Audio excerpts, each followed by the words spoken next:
오늘은 출애굽기 9장 말씀을 통해 말씀을 마음에 두라라는 제목으로 하나님의 말씀을 함께 증거하도록 하겠습니다. 임흥섭이라는 목사님께서 책을 쓰셨는데 책 제목이 참 재미납니다. 고물심장 고장난 심장. 그 책에 우리가 잘 알고 있는 방금 포스터에 나왔던 우리가 책과 영어로 알고 있었던 신은 죽지 않았다라는 그 책의 내용을 좀 간략하게 설명을 하고 있습니다. 신은 죽지 않았다. 여러분 영화로도 많은 분들이 보셨죠. 그 내용은 이렇습니다. 암에 걸려 병든 엄마를 둔 한 아이가 있었습니다.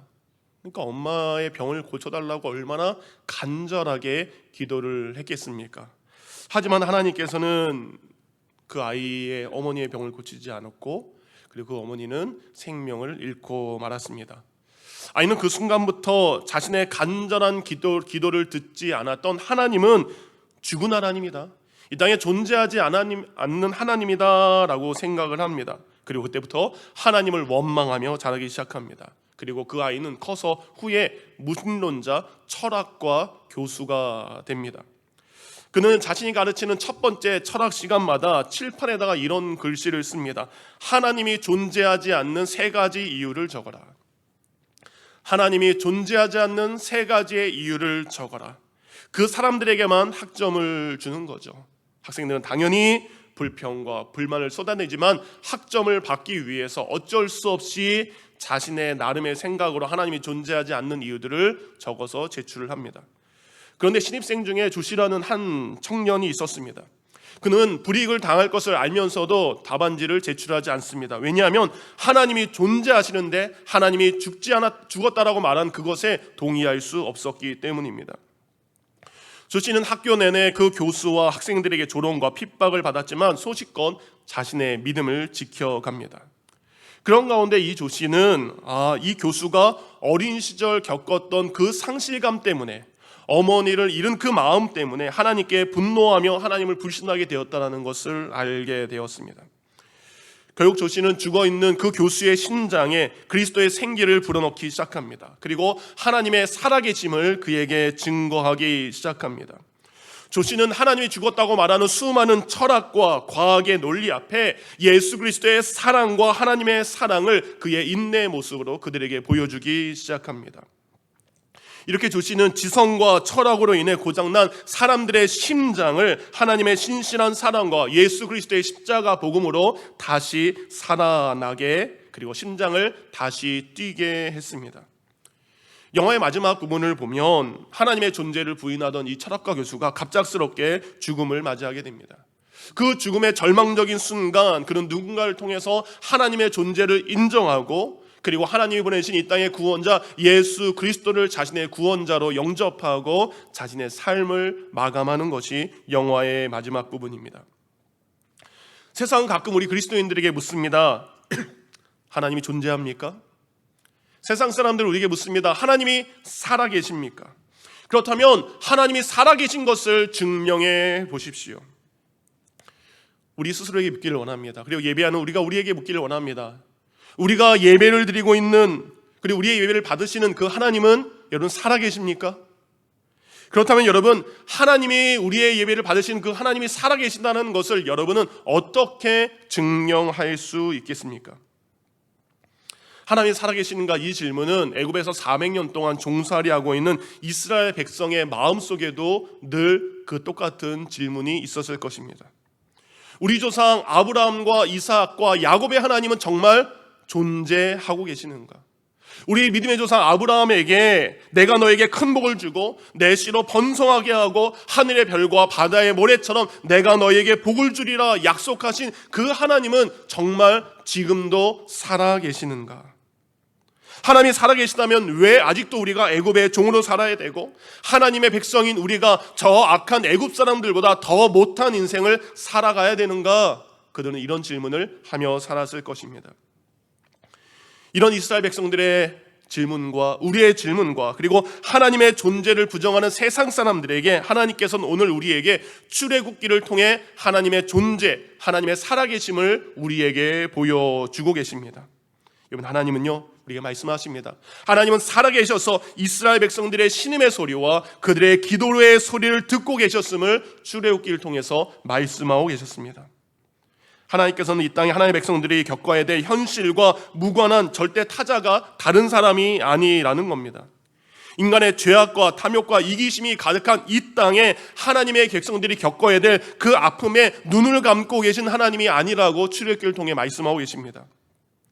세상의 죄악이 방만하고 불의가 진리를 핍박하는 현실 속에서 그것을 내버려 두신 하나님이 아니라고 출애굽기를 통해 말씀하고 계십니다. 하나님은 우리의 아픔과 우리의 절망을 느끼지 못한 고장난 심장을 가지신 분이 아니라 우리와 같이 뜨거운 심장을 가지고 계신 그 하나님이심을 우리가 믿어야 됩니다. 무신론자 교수가 하나님이 존재하지 않는 세 가지를 그들에게, 세상 사람들에게, 학생들에게 물었다면 저는 오늘 그들에게 하나님이 존재하시는 세 가지의 이유를 여러분들과 함께 나누기를 원합니다. 첫 번째, 하나님이 살아계신 이유는 무엇입니까? 하나님은 그분의 능력을 통해 하나님의 살아계심을 우리에게 보여주고 계십니다. 하나님은 역사의 방관자가 아니십니다. 하나님은 하나님의 때에 악하고 교만하고 죄로 더러워진 세상 속에서 내려오셔서 그분의 능력으로 역사에 개입하시고 역사를 주관하시는 하나님이심을 출애굽기는 말씀하고 있습니다. 우리 다 같이 출애굽기 6장 6절과 7절 말씀 함께 읽겠습니다. 시작.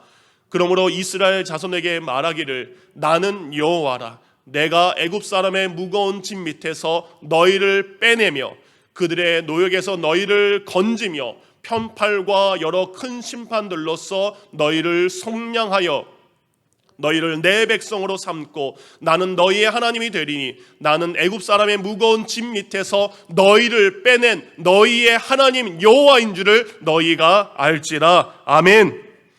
하나님께서는 말씀하십니다. 여호와 하나님을 모르는 애굽과 그리고 바로 왕에게 그리고 하나님의 백성들에게 내가 살아있는 것을 너희들이 알게 하리라. 나의 능력으로 내가 너희를 빼낼 것이다. 나의 능력으로 너희를 건질 것이다. 나의 능력의 편팔로 나의 팔을 펴서 너희를 구원할 것이다. 이렇게 하나님께서는 위대한 출애굽 사건을 통해서 하나님의 능력을 모든 사람에게 보여주심으로 그분의 살아계심을 우리에게 증거하고 계십니다. 이렇게 3장과 4장은 어떻습니까? 꺼지지 않는 가시떨기 나무 가운데 불과 음성으로 임하신 하나님의 능력을 모세로 하여금 알게 하셨습니다. 7장부터 13장까지 이어지는 10가지의 재앙을 통해 이스라엘 백성들과 교만한 애굽 왕에게 하나님의 살아계심을 그의 능력으로 친히 보여 알게 하셨습니다. 여러분, 예수님께서 이 땅에 오셔서 예수님 또한 예수님이 하나님의 아들이신 것을 그의 능력으로 보여주셨습니다. 하나님의 아들, 구원자, 메시아만이 할 수 있는 그 능력을 통해 예수 그리스도가 하나님의 아들이심을 보여주셨던 것처럼 오늘 하나님께서는 애굽에 내린 10가지의 재앙을 통해 하나님의 능력으로 하나님의 살아계심을 증명하고 계십니다. 이런 10가지의 재앙 기억하십니까? 첫 번째 재앙이 뭐죠? 물이 피로 변하는 재앙입니다. 여러분, 나일강은요 애굽 사람들에 의해 애굽 사람들의 삶의 터전입니다. 그리고 생명의 젖줄기입니다. 그리고 애굽 사람들이 믿고 있는 여러 신들이 거주하고 있는 여러 신들이 살고 있는 장소가 바로 나일강입니다. 이제 하나님께서는 애굽 사람들이 나일강을 주관하는 여러 신, 하피, 이시스, 크눔이라는 여러 신들을 하나님께서 하나씩 심판하십니다.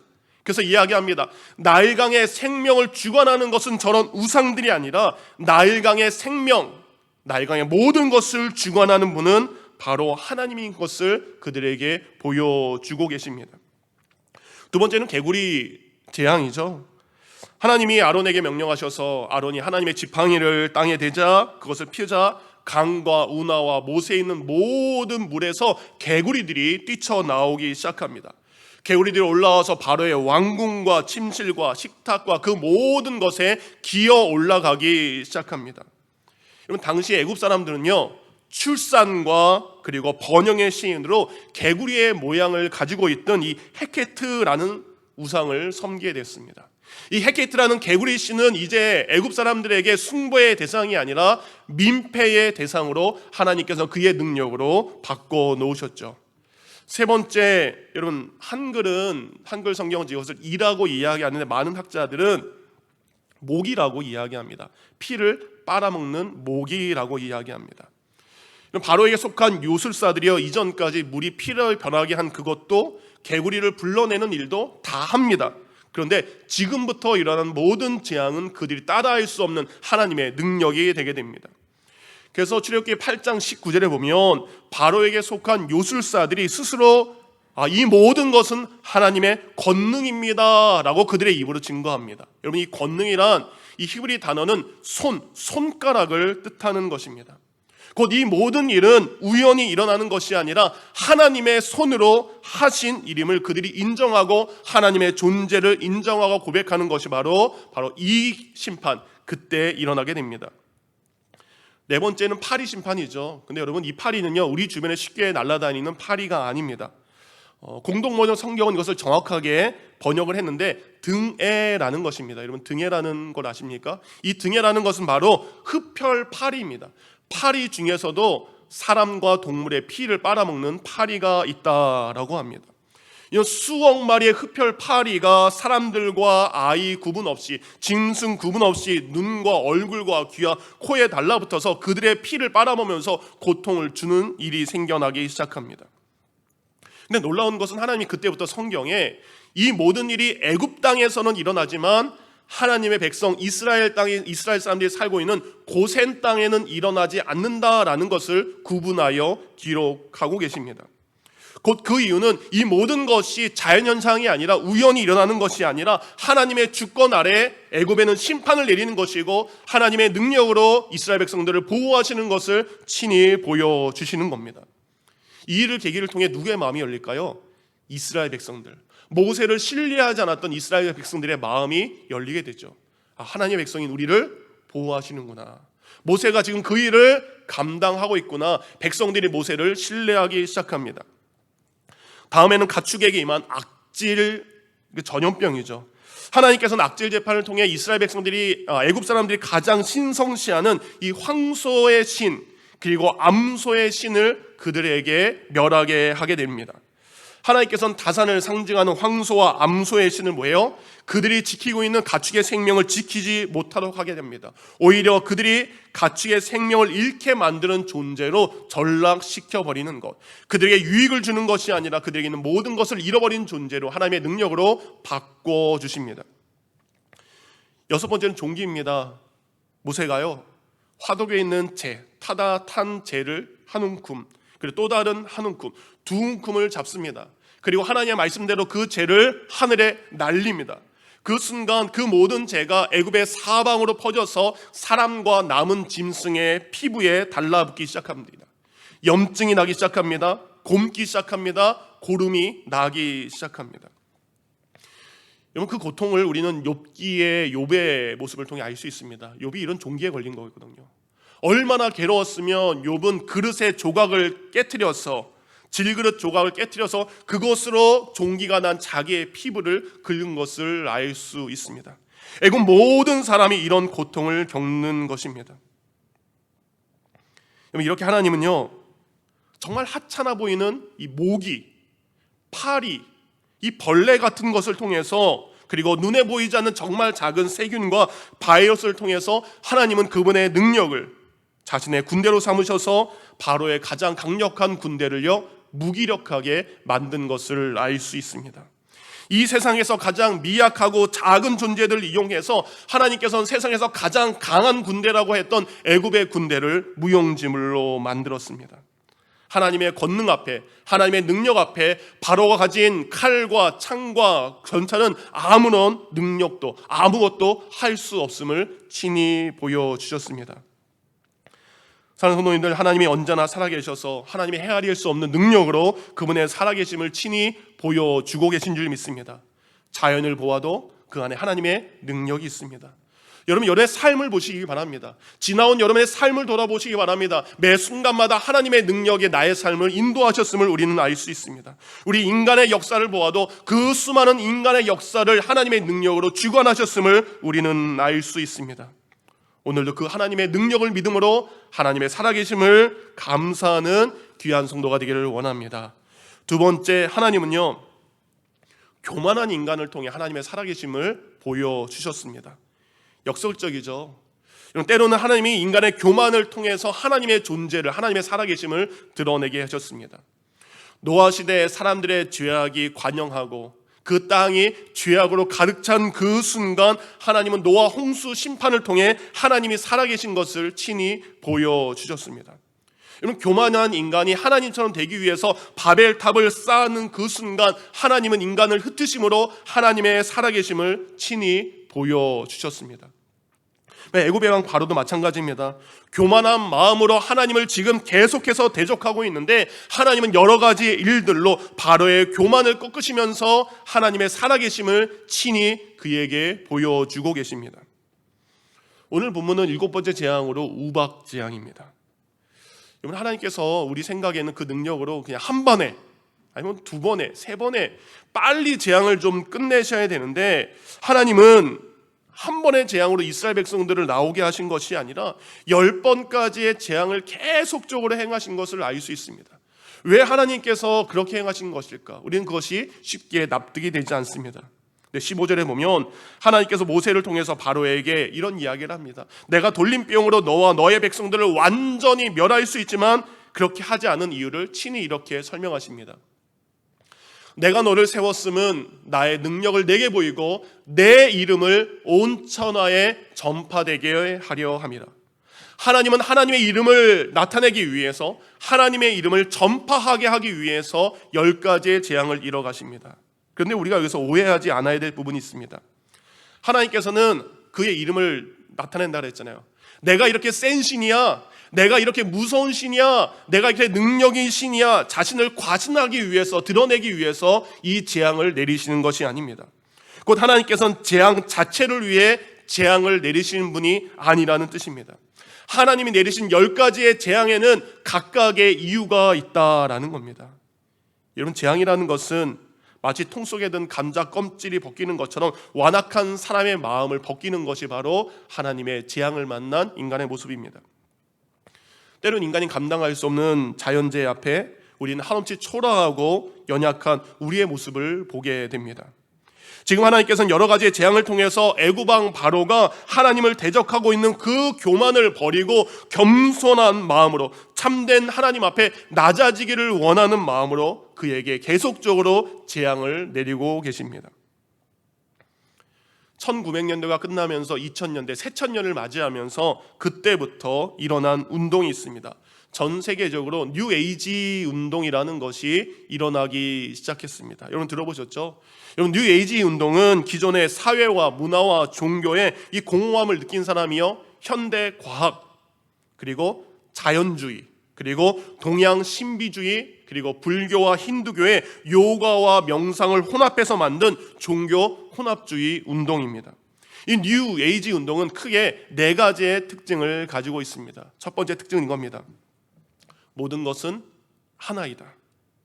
여러분, 뉴 에이지의 사상은요, 온 우주에 있는 모든 것이 하나다라고 이야기를 합니다. 그래서 궁극적으로 우주 안에 존재하는 신이라는 그 존재도, 우리 인간이란 존재도, 식물과 바위조차도 존재적으로는 모두 똑같은 존재라고 그들은 이야기를 합니다.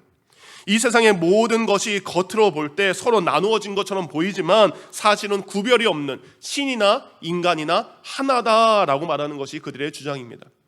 두 번째, 뉴 에이지 운동의 특징은 그래서 모든 것이 곧 신이다라는 생각을 가지고 있습니다. 신을 포함한 모든 것이 하나라는 그들의 관념은 모든 것이 곧 신이라는 이야기로 발전하게 됩니다. 그러니까 뉴 에이지 운동에 하는 사람들은요, 나무나 동물, 고양이나 하다못해 책, 이 모든 것에는 신적인 요소들을 다 가지고 있다는 겁니다. 그리고 이 모든 우주 만물을 다스리는 것은 신이 아니라 우주 안에 존재하는 절대적인 어떤 에너지라고 그것을 생각합니다. 세 번째, 뉴 에이지 운동의 사람들은 인간은 그래서 신이다라는 이야기까지 하게 됩니다. 여러분, 이것 때문에 뉴 에이지 운동의 사람들이 쉽게 현혹되기 시작합니다. 사람들 향해서 이야기합니다. 당신 신이에요. 당신은 위대한 존재입니다. 당신은 놀라운 존재입니다. 라고 사람들에게 이야기합니다. 그래서 원래 우리 인간은 완전하고 사실상의 신이었는데 단지 우리가 그 사실을 모르고 있기 때문에, 그래서 명상과 요가, 자기 수련을 통해 잠자고 있는 우리의 신성을 깨워야 한다라고 그들이 주장을 하고 있습니다. 마지막 네 번째 그들의 특징은 이겁니다.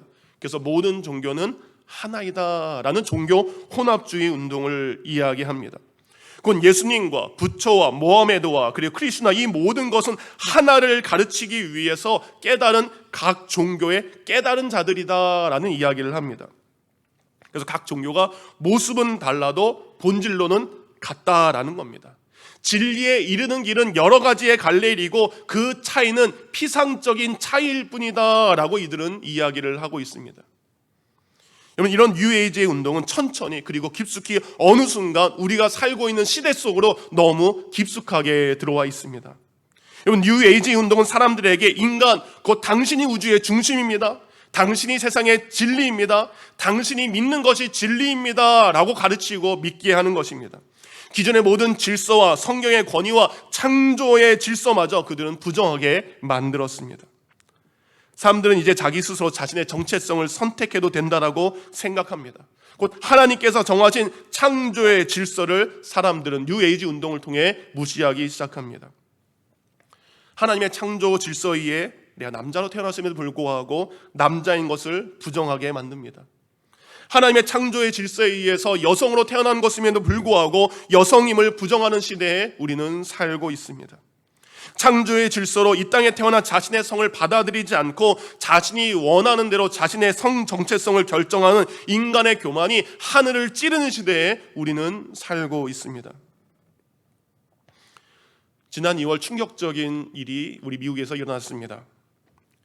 미국 하원에서요, 포괄적 동성애 인권 법안, 그래서 평등법 HR5라는 법이 통과되었습니다. 하원에서 찬성 224, 반대 206이란 숫자로 포괄적 동성애 인권 법안이 통과되었고 상원에서의 표결만을 기다리고 있습니다. 이에 저희 교회가 속해 있는 미국의 저희 남침내 교단이 5만 1,000개의 교회를 가지고 있습니다. 그리고 1,500만의 성도를 가지고 있는 남침내 교단에서 이 법에 반대하는 성명을 발표를 했습니다. 평등법에 여러 가지의 내용이 있지만 거기에 내용에 이런 것이 있습니다. 여러분, 이 법안이 통과될 경우에 만 4세 아이들부터요 자신의 성별을 스스로 선택을 할 수 있습니다. 그리고 자신의 성 전체성을 찾기 위해서 학교에서 그것을 실험하고 실습하는 것을 장려합니다. 이제 아이 스스로 자신의 성별을 각자 선택해서 집에 가서, 교회에 가서, 그리고 모임에서 자신의 선택한 성으로 불러달라고 요구할 수 있게 됩니다. 의학적으로 이미 위험하다고 검증된 사춘기 성차단제를 9살부터 복용할 수 있게 된다라는 겁니다. 남성으로 태어났지만 내가 남성 호르몬이 강하게 나온 사춘기 때 그것을 억제하는 것입니다. 그래서 성호르몬 차단제를 14살부터 아이들이 복용할 수 있게 됩니다. 18살부터는 부모의 수술과 동의 없이 성전환 수술을 할 수 있습니다. 이에 대한 성전환 것도 보험 처리가 됩니다. 그리고 학부모의 동의 없이 그 보험을 적용할 수 있기 때문에 이제 가족의 개념과 우리 아이들의 건강에 치명적인 일들이 바로 미국 땅에 일어날 수 있는 위기에 우리는 처해 있습니다. 아울러서 공립학교와 비즈니스와 회사뿐만 아니라 교회와 기독교 단체 그리고 모든 단체도 이제 동성애자들 차별 없이 고용을 해야 됩니다. 성전환으로 생물학적인 남성도 여자 화장실과 탈의실과 샤워실과 여성들의 스포츠를 합법적으로 참여하는 길이 미국에서 열리게 되는 것입니다. 지금 우리는 이런 시대에 살고 있습니다. 미국의 정치인들과 일부 국민들은 애굽의 바로 왕처럼 자신들이 우주의 중심이고 자신들의 생각이 진리이고 자신들의 결정이 지혜롭다라는 생각 속에 살고 있습니다.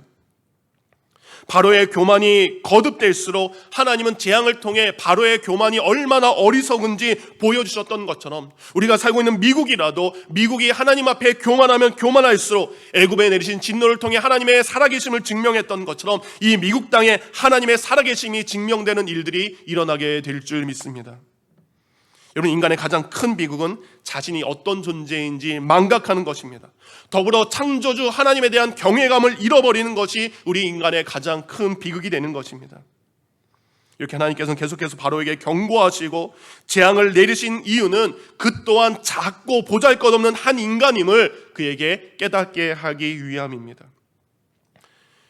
이곳에 예배를 드리는 우리 모든 성도님들, 때로는 우리도 그럴 수 있습니다. 내 생각이 하나님의 말씀보다 우선할 때가 있습니다.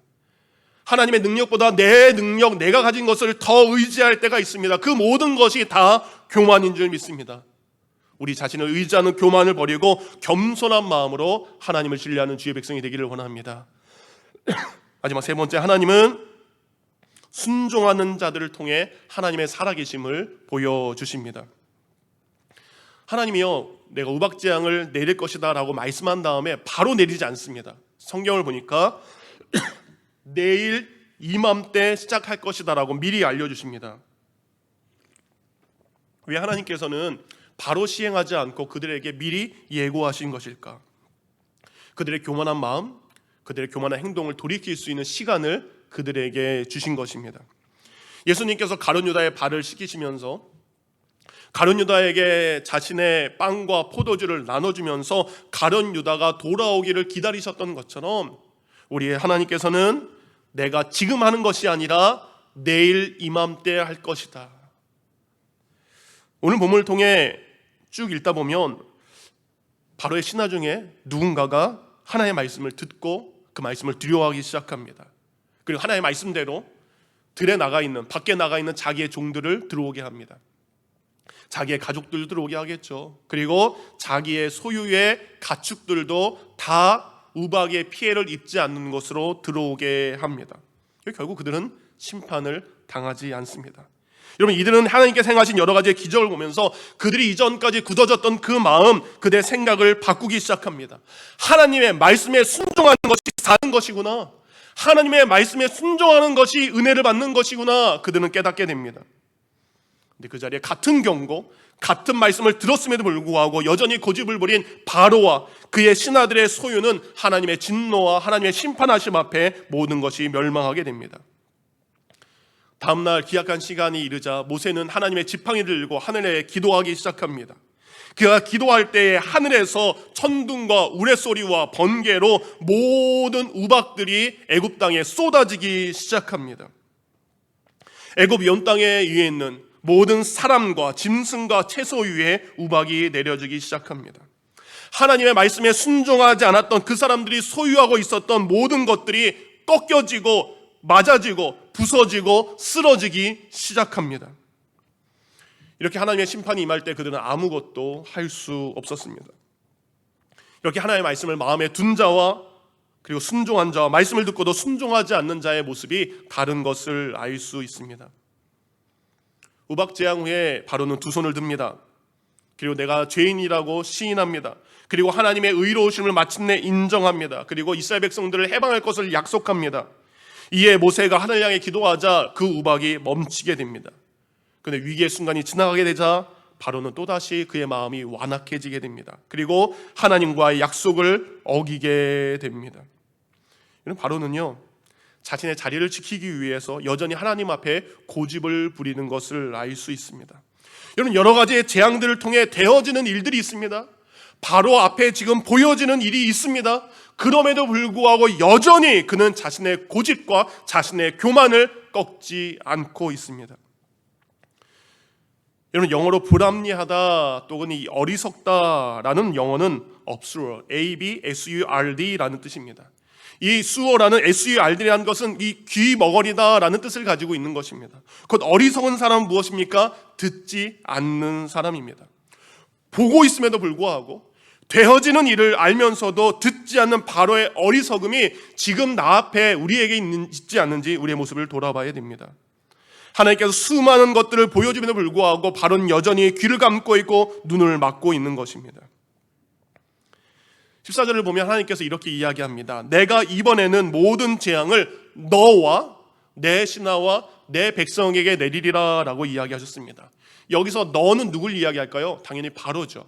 근데 여러분, 한글 성경은 너라고 번역했지만 히브리 원어를 보면 정확하게 이렇게 되어 있습니다. 너의 마음에 라고 되어 있습니다. 내가 이번 재앙은 너의 마음에 내리는 재앙이야 라고 하나님께서 이야기하시는 것입니다. 바로의 마음에, 바로의 중심을 향한 재앙인 것이죠. 어제 새벽 기도를 통해서 바로의 마음이 완악했다라고 이야기했죠. 완악의 뜻은 무겁다라는 뜻이라고 말씀을 드렸습니다. 쉽게 움직이지 않는 마음이 바로 완악한 마음이죠. 완악한 바로의 마음, 곧 무거운 그의 마음에 하나님께서는 여러분 무거운 우박으로 심판하십니다. 18절입니다. 내일 이맘때에 내가 무거운 우박으로 내리니니 라고 되어 있습니다. 곧 하나님께서는 바로의 완악한 마음, 그 무거운 마음을 무거운 우박으로서 친히 꺾어 버리셨습니다. 말씀이 없는 바로의 교만한 그 마음, 그 교만한 무거운 마음을 하나님은 더 무거운 재앙으로 그의 무거운 마음을 꺾어지게 하신 것입니다. 말씀을 마칩니다. 하나님은 우리에게 살아계심을 보여주셨습니다. 언제나 존재하시고 언제나 살아계신 것을 하나님은 보여주셨습니다. 하나님은 그분의 능력으로 우리에게 살아계심을 보여주십니다. 하나님은 교만한 자들의 교만을 통해서도 하나님의 살아계심을 우리에게 보여주셨습니다. 그리고 하나님께서는 순종하는 자들의 순종을 통해 하나님의 살아계심을 보여준 줄 믿습니다. 오늘 하나님께서 우박재앙을 내리기 전에 사람들에게 미리 경고하셨습니다. 그리고 우박재앙에서 벗어날 수 있는 방법도 알려주셨습니다. 그리고 그 말씀을 마음에 담은 사람들은, 그 말씀에 순종한 사람들은 우박재앙성에서 그들은 재앙과 심판을 피할 수 있었습니다. 이곳에 있는 우리 여러분, 그리고 예배드리는 성도님들, 하나님은 우리에게도 미리 경고의 말씀을 통해 듣게 하시고 알게 하십니다. 하나님께서는 우리에게도 최후 심판과 멸망을 벗어날 수 있는 구원의 길을 우리에게 알려주셨습니다. 이제 우리도 당연히 심판과 멸망과 구원의 길을 벗어날 수 있는 예수 그리스도 그 소망의 길을 우리가 걸어가야 될 줄 믿습니다. 경고를 받았음에도 불구하고 고집과 교만에 이끌렸던 그 바로의 결말을 우리는 알고 있습니다.